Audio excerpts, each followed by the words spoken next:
Welcome to Politics Done Right. I am your host, Egberto Willies. This is a progressive program that will take the mystery out of politics. This is the program that will encourage you to make sure government becomes we the people.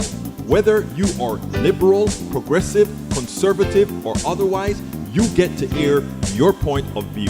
We are an independent media outlet that, unlike mainstream media beholden to corporations, we only owe allegiance to you. Remember, you can also send me a tweet at EGBERTOWILLIES. That is at Egberto Willies. Let us engage. It is Politics Done Right.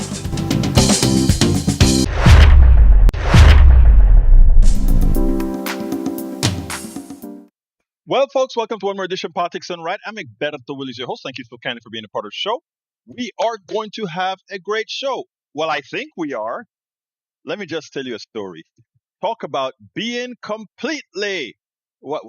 How did I say it? I think I titled it. What did I give the title of the show today? And it says it all. I've got nothing today, but a lot to say. I hope you do too. Why am I saying that? Because I just got back from the hospital a couple of actually about an hour and a half ago, because again I had to take my wife over. That's why we had the tape show on the morning show this morning, and I thought I had enough time to come back and burn some videos and do all of that as I normally would, based on the timing of the scope that she had to get done. And you know what? We stayed there quite a while. So, but I have a lot to say all of the time. So no matter, we're ready to talk. How are we doing? What is that? Learner Curious One. I don't think I've seen that one before. Marge KJ is in the house. Darlene Ginger says hi. LBW La Profesora is in the house. Cheryl, thank you for being here. Lynette says, let's try again. Good afternoon, Egberto and Substack family. Buenas tardes, Lynette. ¿Cómo estás? Espero que todo está bien. I hope all's fine with you. We also have in the house, ¿quién más está aquí que no estoy viendo? Okay, back on the other chat, we've got, how did Elnet Danube get inside of the chat before Michael Rudnin? Senor Rudnin, you are slipping. You are always the first one in that first chat. What happened, Mr. Rudnin? Anyway, let the Danube, where are you from? I don't know what city and state you're from. I don't think you ever put that in there. I could be wrong. But Learner Curious is in Baton Rouge. I love Baton Rouge. I had a friend. She lived in Baton Rouge for quite a while and then moved back to Houston. Well, actually, she lived in Houston, moved to Baton Rouge, so we used to have to go out there and visit them often, and then they just moved back. I love the eating in Baton Rouge, but actually, I love Louisiana. I love New Orleans. I love Baton Rouge. I love a little town called Shreveport. It's not all that little, but Shreveport, Louisiana. Louisiana has not only history, but it has some culture and food culture really, really good out there. Let's see. Lynette says, I am finally awake this afternoon. I was sleep typing this morning. It's funny because after Linda came out of the anesthesia, she remembered nothing about what the doctor had to say about that endoscope that she did. And in the car on her way home, she's like, did he say anything? And luckily, I taped it for you so that you could listen to everything he had to say as he was doing the scope on you. Anyway, for the most part, things are okay. Just regular complications from lupus, and lupus is just about damaging every part of your body progressively. It's a nasty disease, and you just have to learn to live with it and wing it. If you're a person and you are healthy and are not having any serious problems, man, let me just tell you, uh, you're blessed. In a case in our household, have a wife with lupus who almost died from shingles and a combination of lupus. I have my daughter who's had two strokes because she had a brain not a brain, an anomaly in her brain from something known as a AVM, arterial venous malformation, which blew up in her head. And as they tried to fix it, it was in an inoperable part. As they tried to fix it, she got a second stroke, and she still completed medical school, though she cannot be a doctor because of the her left side is non-functional and a few other things, and she became like LBW, a teacher. And LBW, let me tell you, I've never seen her more happy than now that she is teaching. I remember as she was going through medical school, it was almost her going through the motion, I think, more than anything else, I'll be honest, to impress her aunt, my sister, who is a doctor. And I think she just thought that is what she had to be. But now that she's out here teaching all these kids, and I know you've been doing it a long time, LBW, and by now you're probably pulling all the hair out of your head. And by the way, we got to arrange our copy with Egberto. You tell me anytime when you're ready. But anyhow, I think first of all, you guys know how much respect I have for teachers. I really think you all are the best thing since apple pie. It's funny because I met a lady in HEB again. I told you guys about the other thing, and she said she was a teacher, and she was so excited that I was so excited that she was a teacher. It was funny. 21 years, girl, you've been doing it a long time. Yeah, but this woman, a second woman in HEB. Remember, I told you guys about HEB, and when I started to talk to this lady, and she was like excited that I thought what she did was so important, right? And another one I came across, and I was just thanking her for being a teacher. And let me tell you better. Today, as I took Linda in for her endoscope, the woman who is sitting, by the way, you know how I hate our healthcare system.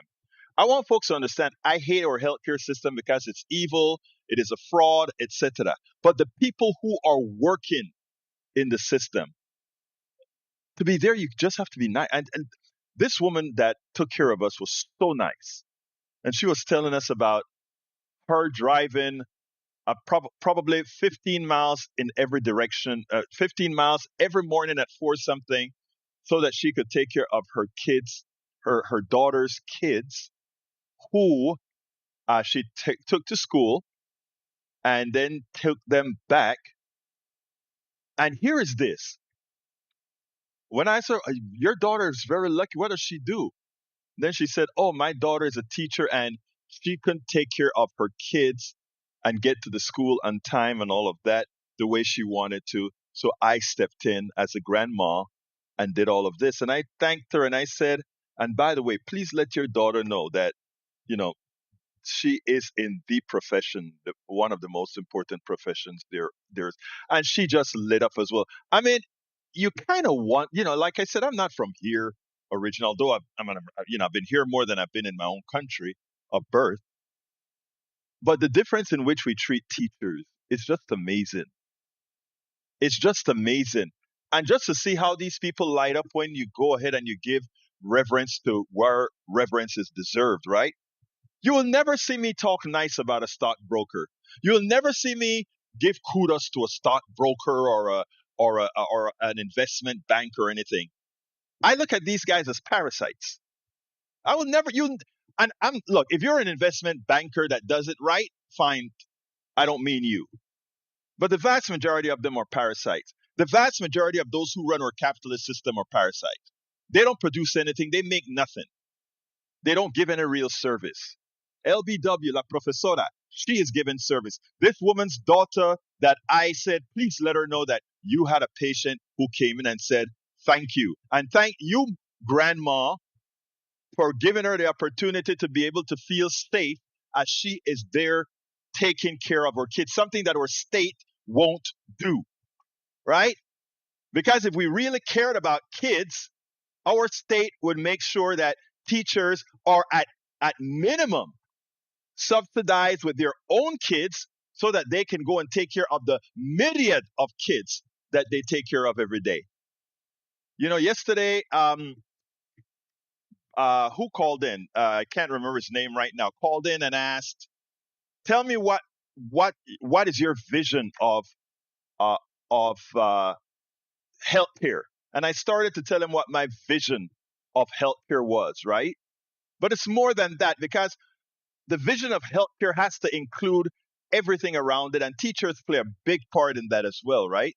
As you can see right here, this woman in healthcare that took good care of us this morning.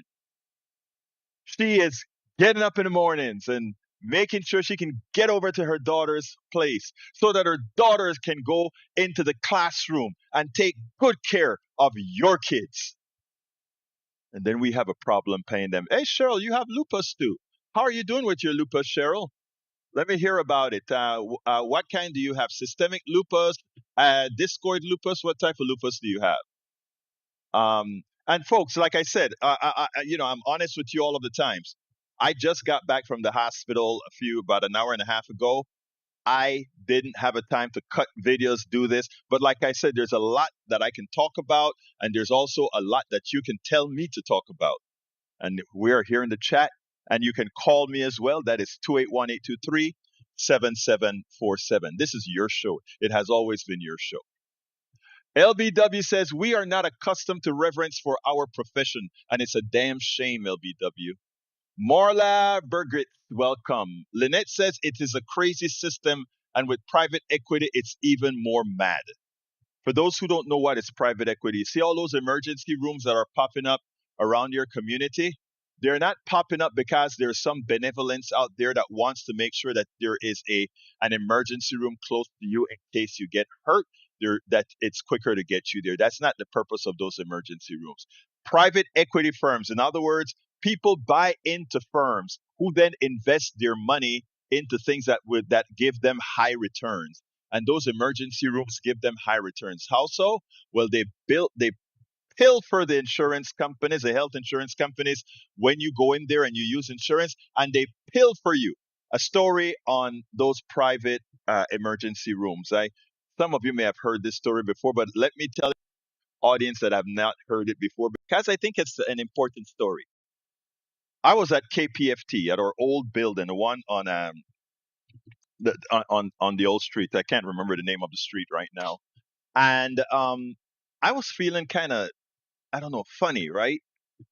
And oh wow, I'll finish the story in a minute. But Cheryl says my brother had AVM, and in his early 40s, he's paralyzed on right side. He's doing great. Yes, you are right about nurses. They're better than doctors. Well, they work hard. They're the hardest worker in the hospital. And I mean, they've worked very hard in the hospital. Whenever look, I have been, because I do radio. I write, and I can write at 2 in the mornings. I can cut a video at 11 p.m. While whenever Linda is in the hospital, and she's been in the hospital several times because of how severe her lupus is, and when she gets something, she gets it bad. If she got shingles, it almost killed her. She got COVID, it almost killed her. I mean, that's how lupus is. Cheryl, you'll understand what we're saying here. But anytime any one of my girls get ill and they have to stay in the hospital, I live in the hospital, right? I take my computer, laptop, everything, I connect it up, and I operate out of there. I write my stories there, I cut my videos there, I do all of that. It's a lot harder to do because I don't have this set up with 5 screens, right? But I get it done, not as good there. But here's the reason why I do that. These nurses are overworked, and not everybody can do that. I understand that. But these nurses are overworked. And just having me there, so that if any one of them have to get up and go to the bathroom or move in bed or whatever, be able to be there to assist, right? Those nurses love it. I mean, when the last it was about 6 months ago, no, actually it's a little bit more. I think it was more like 10 months ago. I was in the hospital, and those nurses did their best to make me comfortable. They brought an extra table so I could do my work, and all that kind of, I don't know what's happening to the stream, ABQ. I don't know, and I don't have control, right? Um, but I can report it. Um, they made because again, I wasn't there to create trouble or make trouble, right? I was there to help. The same thing with when my daughter got her stroke. Those nurses, even though there was a limit in the time window where I could be there, they would sneak and let me in early or let me stay late, etc. But I was there. And that was because I wasn't there to create more work for them or to depend on them. I was there to assist them because the system with and with whoever mentioned private equity, Lynette mentioning private equity, they don't care about people. They care about the dollar, and they make sure to write the rules in such a manner that if they harm you because of their lack of discipline or lack of personnel or whatever, that it is still hard for you to sue them. Read those contracts that you have to sign every time you get a procedure done or anything done. The onus is not on them, the onus is on you. If they decide to do some extra stuff on you, like today when the lady made me sign a thing that says her insurance is supposed to take care of this entire thing, but you still sign something that if other charges come up, ultimately you are responsible for the charges. You got insurance, and don't you know that they make sure other stuff comes up so that they can have and bill you more, right? So anyhow, I'm glad that your brother is doing better, Cheryl, after having the AVM and being paralyzed on the right side. Now she can still walk well with a very heavy limp because she doesn't have feeling in the left leg. Her left arm is kind of dangling like that. She's tried to use it and she can use it some, but she could never give a an injection or and do it the right way. She can use her stethoscope because she uses her stethoscope on her mother all the time to check for her lungs and her heart and all of that. She'll kind of put it over and do it. And her kids at school, sometimes they give her a little extra helping hand. Though she goes around her class, we got her a rolling desk that she can walk with her rolling desk and have her laptop as she's going with the kids, so she doesn't have to have two hands. So one with the laptop as she's working with the kids. So there are a lot of things that you can do to mitigate these issues. All right, let's see what else I got here in the comment. Like I said, I ain't got nothing today, guys. You can tell me what you want to talk about. You can call into the program and tell me if there's something you want to talk about. And the number is on the screen: 281-823-7747. Cheryl says, just lupus inflammatory joint, brain vertigo. The brain vertigo can be dangerous if you're driving. She doesn't get that often at all, so she can drive just fine without any problem. Yeah, you can post shorts if you want to, and I'll play. Make sure they don't have music and give me something that's, well, you always give me good stuff, so I'm not even going to say that, brother Radnin. All right, Natasha K says, I think they did categorize it differently so that it is not paid for. What are we talking about? I don't know what that is. Okay, I'm going to come and read the other chat in a minute. We have Cheryl says, I wish in hospital last year.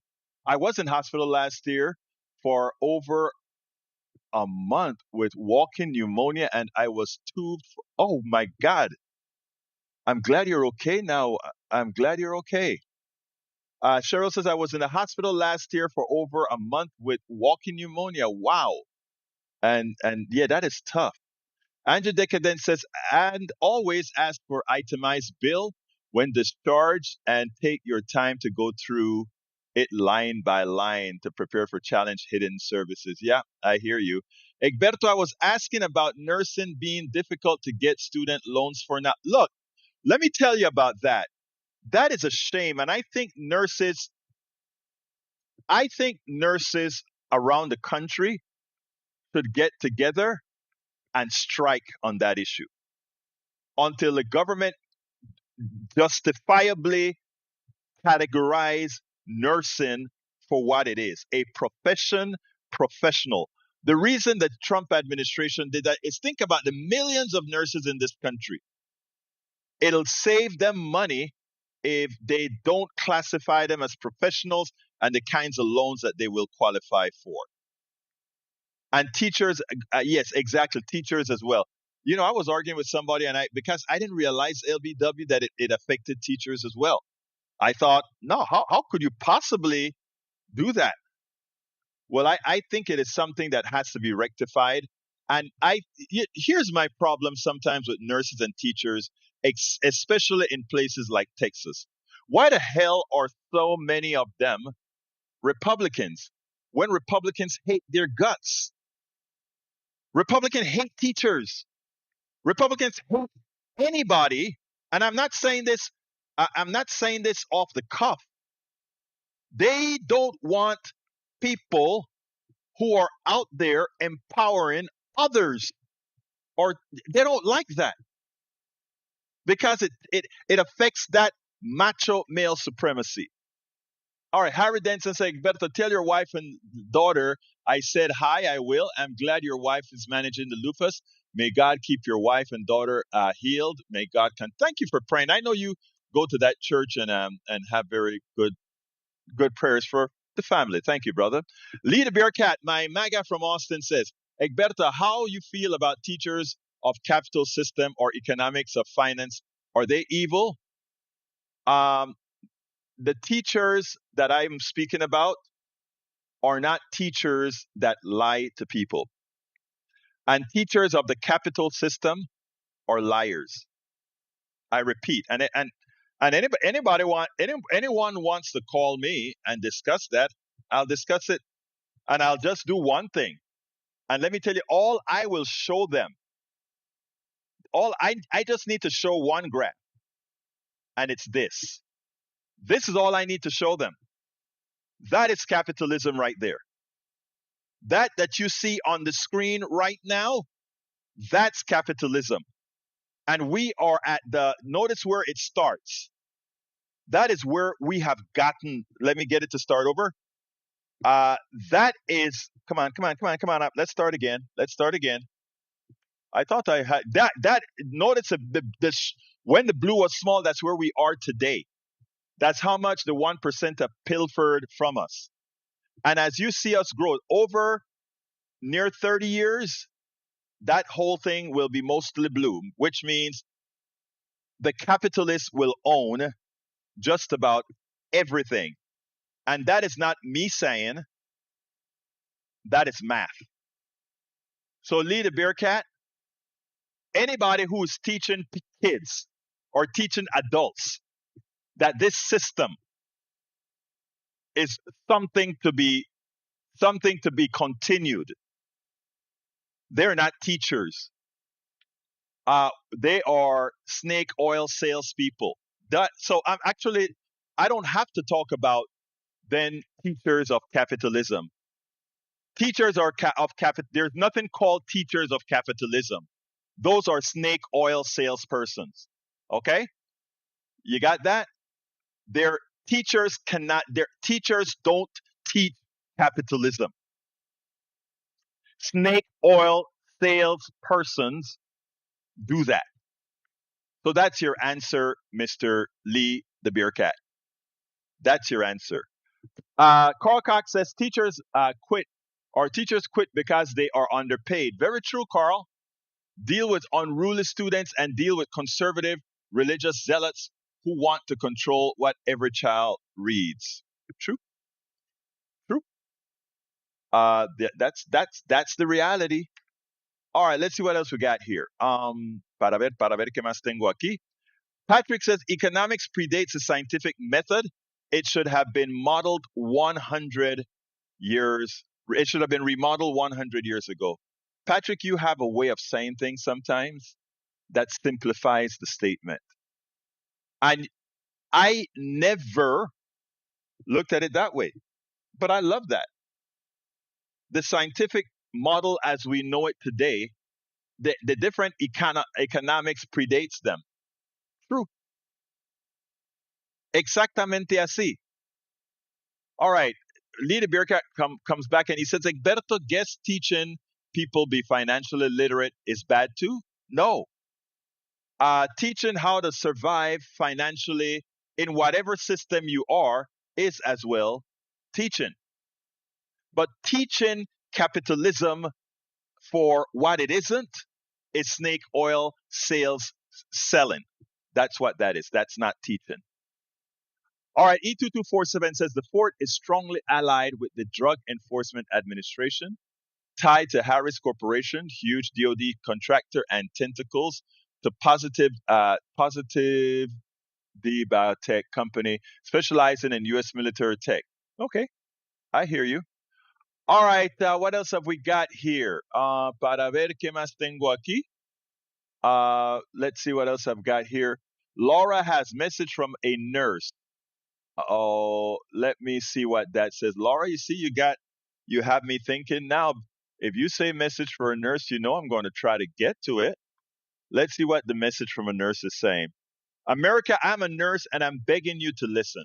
Many of you know me as investigative journalist, and I am, but that's not my career. My career is nursing. I am a registered nurse and I'm so tired. This is my white flag. I go to work in a job that demands everything I have: my body, my patience, my skills, my emotions, my sleep, my safety. I take care of people on the worst days of their lives. I keep them alive. I comfort them when no one else is there. I deal with the fear, grief. Uh, Come on in, Ray. And hold on a second, Ray. I'm going to put you in. Hold on a second. Let me finish this for you. This is a great article. I deal with fear, grief, blood, chaos, and constant alarms, and the kind of human suffering most people never have witnessed up close. Very true. We never talk about the part, the emotional toll, the psychological labor, the fact that nurses walk people to the edge of life and stay there with them so they do not have to be there alone. I have trauma from terminally wearing a woman's oxygen while holding her hands because she asked me to stay. I walked with her from the beginning to the end. I saw it through. I sat in her silence. I felt her leave the world. I then wiped my face, charted it, and moved on to the next call, like because that is what the job demands. People think nursing is just tasks, but tasks don't follow you home. Voices do, faces do. The ones you saved, the ones you couldn't, the ones who asked you to stay. I get yelled at, I get insulted, I get grabbed, I get blamed, I get treated like a maid, a servant, a therapist, a social worker, a mother, and a crisis negotiator, all while being expected to smile through the disrespect. When a patient or a family member abuses me, the first question some nurse administrator asks is, "Are you okay? But what did you do to cause it? What could you have done to stop it?" As if the violence is our fault, as if we are the ones who need correcting. Nurses are treated like an expense to be contained, exactly, not a people who keep the lights on and the patients breathing. We are built into the room rate, but somehow never considered essential. It is a strange kind of invisibility. The system cannot function without us, but it acts like we are endlessly replaceable. And ask work itself is designed to grind us down. 12-hour shifts, bodies aching, nerves shot, a 30-minute lunch that vanishes half the time because most hospitals do not staff break nurses. That happened to me. Instead of addressing unsafe staffing, the impossibility, acuity leadership dragged us to a meeting to ask why we aren't taking our breaks. As if the problem is our attitude and not a system that runs on fumes of exhausted people who are too much to abandon their patients. That's capitalism, Leader Bearcat. These women must work that way because that's capitalism. That is capitalism. Nursing grew out of a world that expected women to give until they disappeared. The job still carries that expectation. And now, as the profession collapses under the impossible weight, the larger system has decided to pull support too. The Department of Education changed how it classifies graduate nursing programs. Many advanced nursing degrees no longer count as professional degrees. That means students lose access to the federal loans and supports the law, medicine, and other fields still get. Nursing students already drown in debt. The decision shoves the next generation even further underwater. At the same time, federal policies are squeezing other public service fields like teaching and public health. LBW would understand. The message is the same. We want the labor. We do not want to invest in the people who provide it, the people that we most depend on. The people we most depend on are the people that are castrated by capitalism. This is my white flag. I'm telling the truth. I am human. I'm exhausted. I care deeply, but caring cannot keep holding up a system that refuses to support us. Something has to change, and it has to change soon. I could not have written anything any better. I could not have written anything any better. That is capitalism for you. For all of you, those women have been bled dry. Our teachers bled dry. You know why? Capitalism. We don't want to pay the taxes to educate our kids. We don't want to pay the taxes for the people who spend more time with our kids than most parents spend with their own damn kids. We don't want to pay the people that have to clean up our feces or urine, all this crap that they have to go through. While the guys who make all the big bucks are sitting up there in a tall tower getting stock options and saying, no, it is okay. But you know what? You support that, America. You are the one. When I speak about capitalism is a fraud, I'm coming to you, Ray. I really am coming to you, my brother. When we talk about capitalism as a fraud, when we talk about the parasitic nature of capitalism, this is what I'm talking about. The people out there that are actually doing the work being used, like when I use the word antiseptic slavery, some get upset. No, maybe they should get upset not because I call it antiseptic slavery. They should say there's nothing antiseptic about it. It is slavery. Come on in, my dear brother Ray Brackens. Yes, hello, Alberto. I was listening to you. I actually read the subject where you said you didn't have a lot, you didn't have much to say, but you had a lot to say. I was curious about that, but you said a lot, and I actually wanted to, share something with you at this time. You know, I've been quietly, mourning the death of my father, which Oh I know my you didn't God. know. Oh my But God. My most sincere condolences, my brother. I remember you're taking care of him. I remember you were taking yeah, care of him. How are you doing? yes, I'm managing. Like they say, life goes on. He was almost 80 years old, and his body had what you said about the nurses. I remember the time in the hospital. When the nurses were taking care of him, and I know like what you say, they're overworked and underappreciated, and oftentimes when he was in a position of discomfort or whatever, I say call the nurse. They know what to do, but I wasn't trying to overuse them. It was just basically like they literally had skills that I wasn't good at, like Right. repositioning him, adjusting his bed, or cleaning him up if he had an accident, things like that. And I know he didn't want to put too much on them, so he would sometimes you know soil himself and not call them because he was Right. feeling like they were getting annoyed. And I was like, well, unfortunately, Daddy, that's their job. And, because you were a patient, it's not good for you to be sitting in your own, urine or Mess. feces, Yeah. well, urine or whatever. So for your health, and really, it's best to let them know as soon as it happens.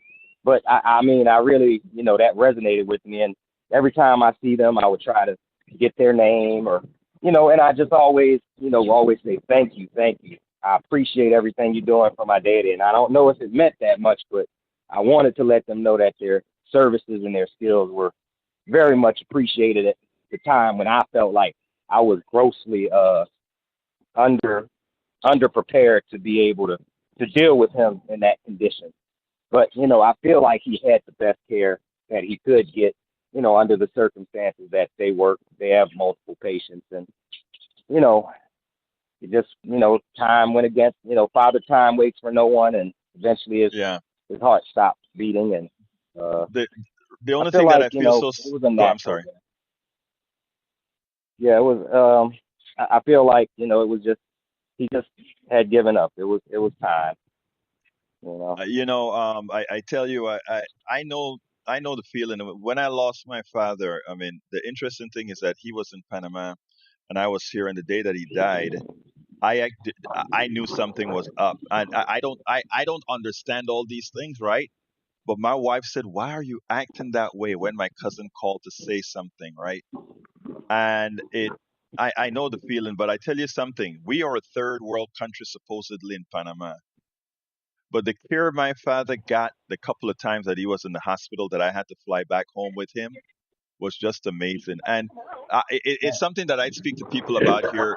We always talk about being exceptional, and we always talk about caring and all of that. If you have a lot of money and you're in the right hospital, you get the best care money can buy. But for the average person getting Medicare Advantage, that thing that you pay zero for, and they know what plans pay zero, right? They know what Medicare Advantage plan pays zero. Or if you are in a HMO from your company that is just there trying to make a profit, they know who you are, and what you have to go through is so much more different. America, there's so much more. There's nothing exceptional about that. We have so much less in Central America, so much less capital. But when it comes to how people are treated as human beings, it is so they're not treated as a income producing cog, right?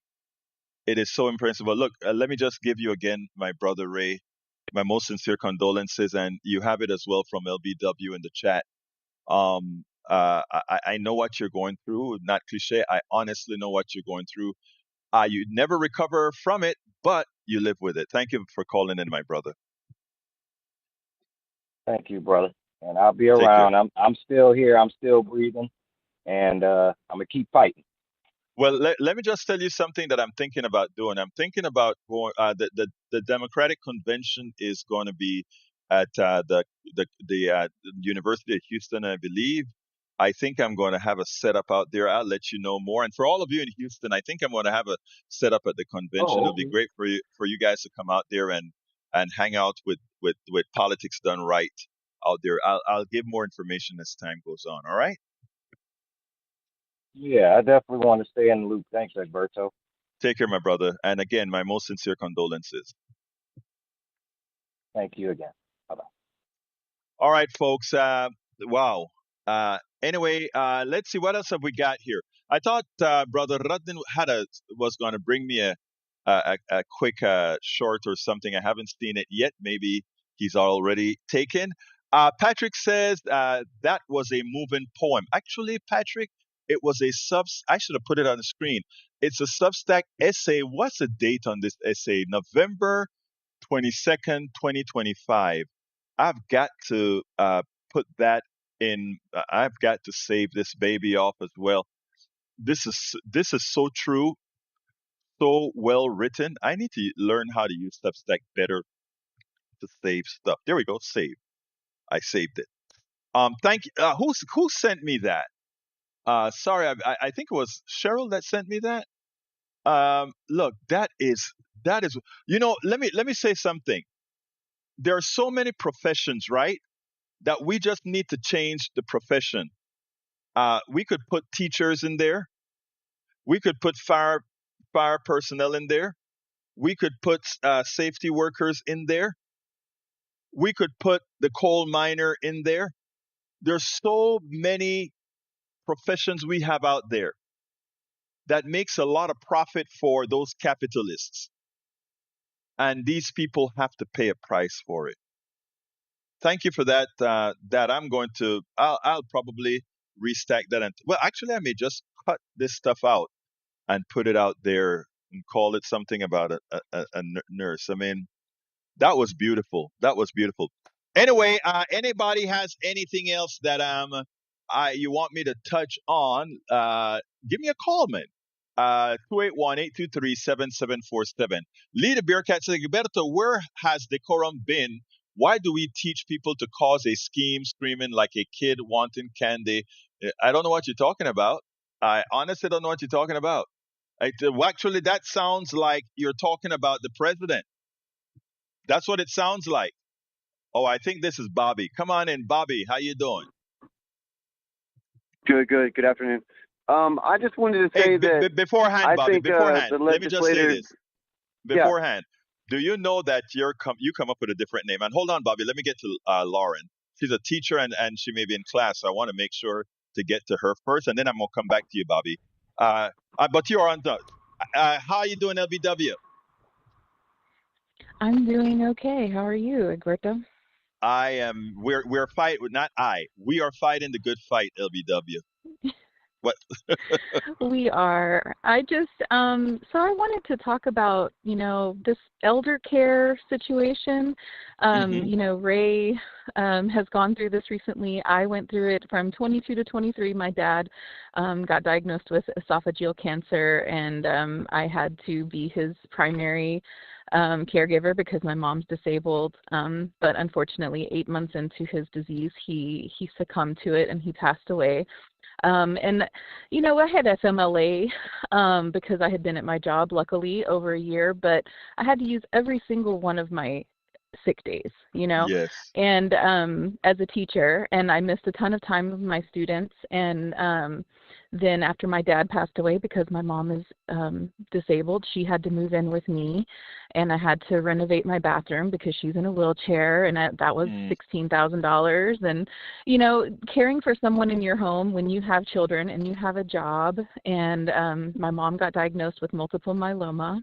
Oh. And so now I'm taking her to cancer treatments all the time and missing work. And it's just, I know a lot of people are scared of this like democratic socialism situation, but Hmm. when you really think about it, we pay so much into the system, we give so much to the system, and so much of our money is given to these corporations who just stack cash, and they don't care about people, and they don't provide benefits for people who work for them full time. You think about Walmart and Amazon, who work people 39 and a half hours a week, and then they don't give them benefits, and they're not paying a dime of taxes when I'm paying 23 or 24, 25% of my paycheck in taxes probably. You just think about the situation, and if this money was distributed equitably, we could have childcare, we could have elder care, we could have medical professionals who are rested, we could have teachers who are rested and have appropriate class sizes. I mean, it's just, I look forward to rebuilding our world in a better way, in a more humanist way. And I have to hope that we can get there. But I know that there are so many people like me who are just running on fumes. And I really hope that we all just show up and vote and do the right thing. And we can make it through this, and we can build a better way. We have You, to, because there's just no way about it.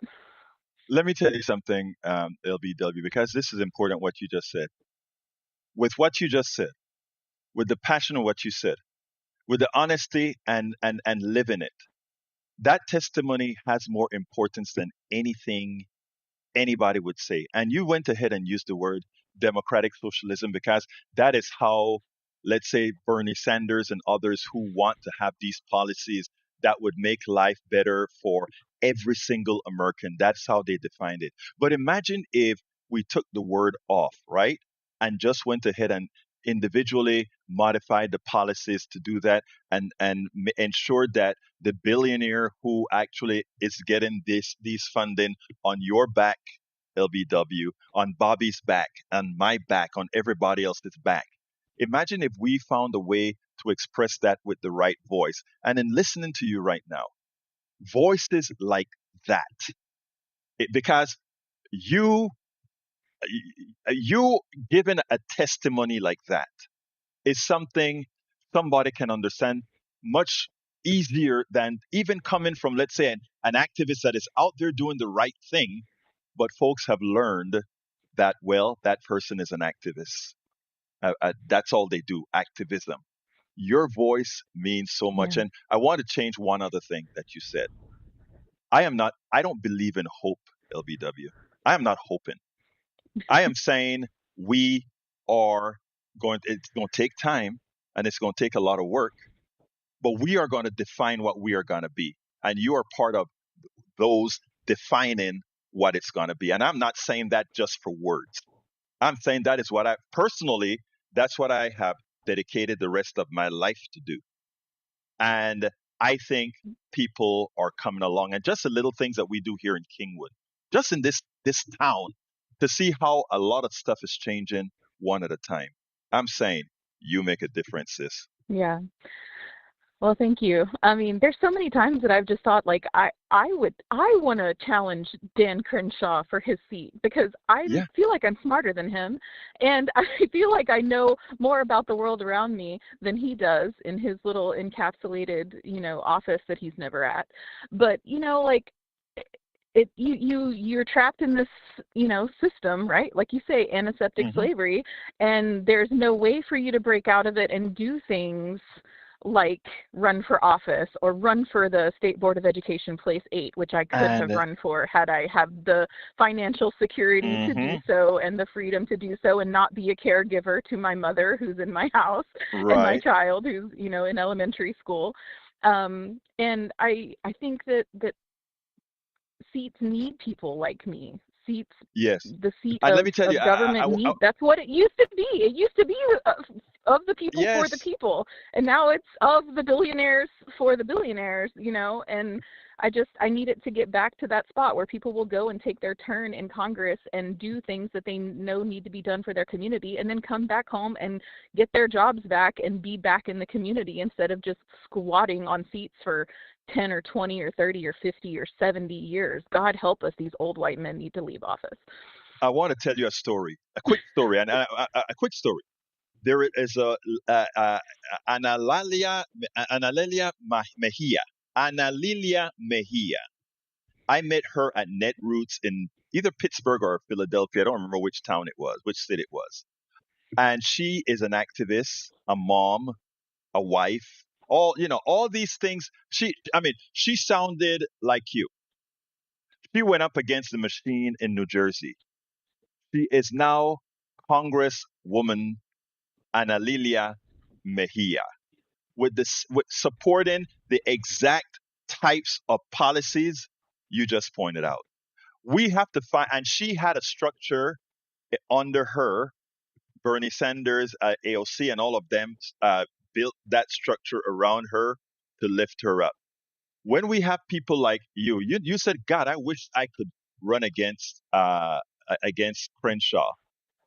I think people like myself, we need to find a way to build a structure so that we can say, LBW is articulate, she's lived it, she's able to do it.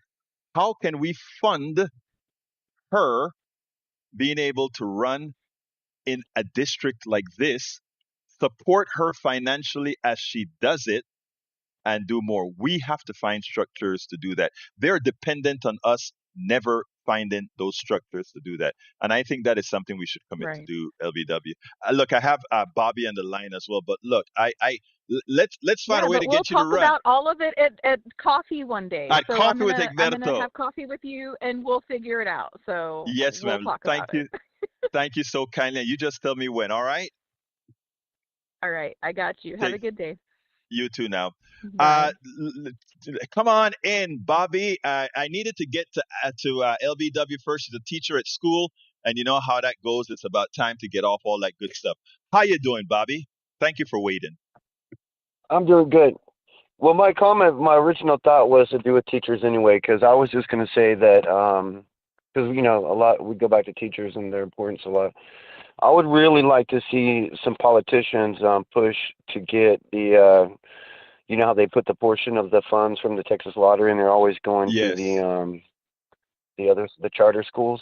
I think it's time to give the public schools, that money for a while. I don't even know where all that money is going. I bet there's very little oversight to that money that they're keeping. And Yeah. like LBW made a point, it's like instead of like buy us for us, the government's like, buy the billionaires for the billionaires. I'd seen a acronym the other day. Instead of saying MAGA, it had said MEGA, and then it said Make Elites Great Again. I just thought that was funny also. But That is funny. yeah, I just think Hey, but I, we I really want to need say to something. Hmm. Go ahead. I'm sorry. go ahead. No, I was I saying, but just go ahead. Yeah, I just wanted to tell you that your number is coming up with and with the ID is coming up with somebody named Clark Angela. I don't know if you know that person or not, but that's what it's coming up as. Yes, I do.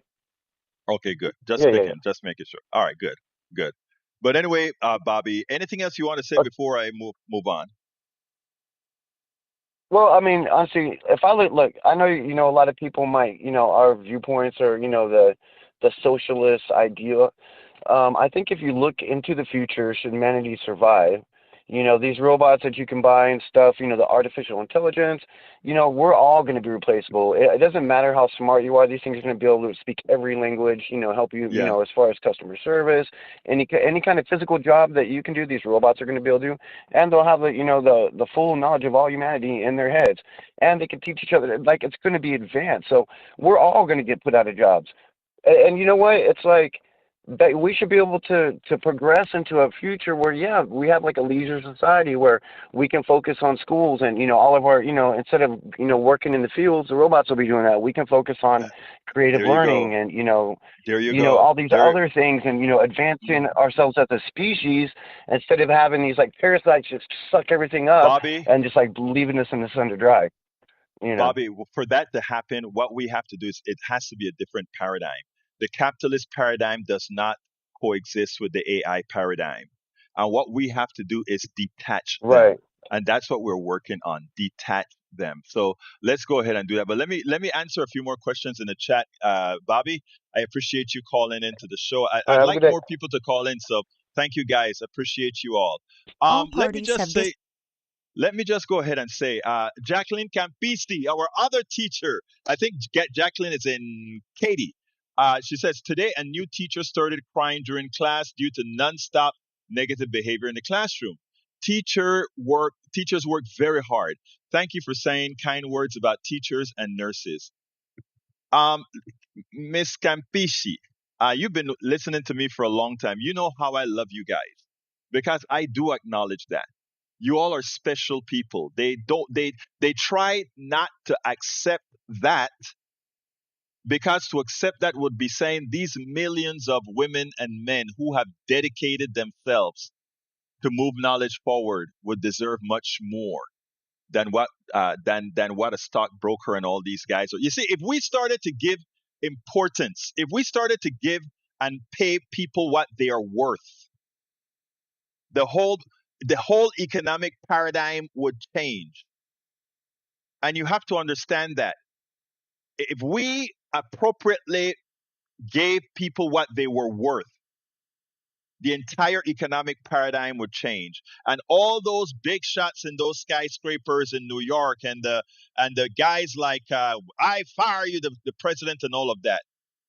The lack of knowledge or anything that they really represent would be exposed. Okay. ABQ says what caller is describing is 10 years away. We are completely unprepared for the widespread unemployment, poverty, desperation, and social unrest. And yes, Egberto is correct that we need to shift away from capitalism at that point. Our civilization has to get past its infancy. I couldn't have said it any better, sir. Uh, let's see. Brother Patrick says we have to address capitalism before we accept AI. You nailed it, brother. You nailed it. But again, all of us have to be ambassadors, right? It can't be a guy with a on a screen and writing a few articles saying this stuff, right? We need a posse. We need the PDR posse out there singing this song every single day, so that I am not just some crackpot out there who is against capitalism, right? All of us juntos together is how we actually get this stuff done. And that's why I tell LBW, it ain't about hope. I don't believe in hope. Hope and change didn't do a damn thing. Yes, we got uh, healthcare. I mean, we got ACA. It was better than what we had before. But ultimately, it was still moving money to the wealthy. It wasn't giving us the best healthcare. So we have a lot of work to do, and it's on us. It's on us. Uh, okay, let's see what else I have here. We are at 4:57. If anybody else want to give a quick call, we can do it. Let me just say this. March KJ says mediocre, whiny, white, rich nut jobs want everything to think teachers are unimportant. Stop watching news. Stop listening to rich white men. Rich white men. Let me just say one thing, March KJ. I am always careful when I talk about white men, right? Because what happens is society, and I talked to Patrick about this before. They would like to hear that kind of commentary so that they get white men activated in such a manner to feel like they have to protect the plutocracy because we everybody else is after them. It's a great old bait and switch. I love everybody. I love my white men. I love my white women. I love my black women. I love my Latino women. I love my Latino men. What I'm trying to say is this. Uh, I know exactly what you're saying, March KJ, but the right wing would love to lift your commentary up right there and throw it onto right wing radio and say, you see all these lefty women, you see all these people of these others, they're after you, white guys. They're after you. I want to make sure that none of my white brothers out there sit down and think that that is a reality. That is yet another break that they want to create. That's a break they want to create so that these white men that will never attain what the white guys that are screwing them is doing will think that they are closer. No, I know you're a white woman. I know that. I know that. I know that. But because look, for me, color don't mean, I can't say that. You know what I'm saying? Uh, but I have to live within a colorized society, within a racial society. But it doesn't mean anything to me, right? But to a lot of people, it does, and we have to mitigate that. That's where we have to get. AB Kim, I'll finish with you. The right wingers would also throw in disparaging remarks about appearance. Bet she's got blues or green hair and septum ring. Yeah, they like to do that. But I got to get out of here. I want to look. Like I said, I just got back from the hospital with my wife. And by the way, E2247, Ashley is doing fine. You know, she's still disabled on the left side, yes, but she's doing fine. I am just so happy that she's alive. I'm happy that she can move around. I'm happy that she never lost her brain, though she had fog for 2 years or so. I am just happy. I sit down the other day. She came into the house, and came into my studio, and I just started to cry because it was like I never expected to see this. Was expecting to be taking care of a vegetable. That's how bad her second stroke was. And the recovery that she made was all inspiring and great. And as far as my wife is concerned, from the time we had Ashley, her lupus, that's when we discovered she had lupus. And when we did, oh, Jude, thank you, beautiful. But, from the time she developed lupus, we've been working at that. And a lot of folks with lupus cry on themselves. And I was the type that says, nope, we getting up and we doing stuff. And whenever we go anywhere, if it means that in the 95-degree summer, you got to have stuff covering yourself to save you from the ultraviolet light, that's what we're going to do. But we're not going to change life because you have lupus. And we did all kind of stuff. We even went ahead in a little creek. I think she wanted to kill me. And did rafting, It is like, make the best of what you got. That's what it's all about. But so yeah, they're doing as good as they can. E2247. Thank you so kindly for asking. Got to get out of here. Anyway, folks, please remember, I know I didn't have anything to talk about today, but LBW and Bobby, and all of you, I think made it a great show because it was all about you. Anyhow, I got to get out of here. I want to ask you so kindly, if you're on the chats, please subscribe to our channel now. And if you are able to, please consider being a paid subscriber. It's like a coffee. a month or so. Cheap, you don't feel it. I gave that whole spiel this morning in the tape that I made for KPFT. Please consider becoming a paid subscriber by just clicking that subscribe button on Substack and being a part. Love that. But anyhow, I got to get out of here, folks. Oh, I forgot to tell you, those of you that are not on Substack, go to politicsdoneright.com slash newsletter. politicsdoneright.com/newsletter. And I'm about to put it in the chat right now. politicsdoneright.com/newsletter. I think I got it here. Let's see if I did it. Yep, that's it. I just put it in the chat. Consider, please, becoming a paid subscriber. And yes, Lynette, tomorrow I will be live again at KPFT. This morning, I prepared that show, but I hope you guys like the show from this morning. But anyway, got to get out of here. Love you all. My name is Egberto Willies. This is Politics Done Right. And you guys know how I end this baby. I am what? Out.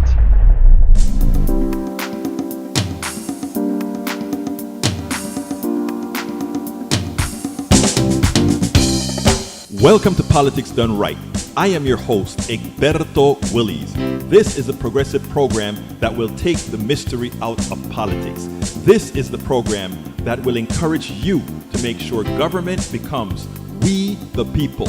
Whether you are liberal, progressive, conservative, or otherwise, you get to air your point of view. We are an independent media outlet that, unlike mainstream media beholden to corporations, we only owe allegiance to you. Remember, you can also send me a tweet at EGBERTOWILLIES. That is at Egberto Willies. Let us engage. It is Politics Done Right.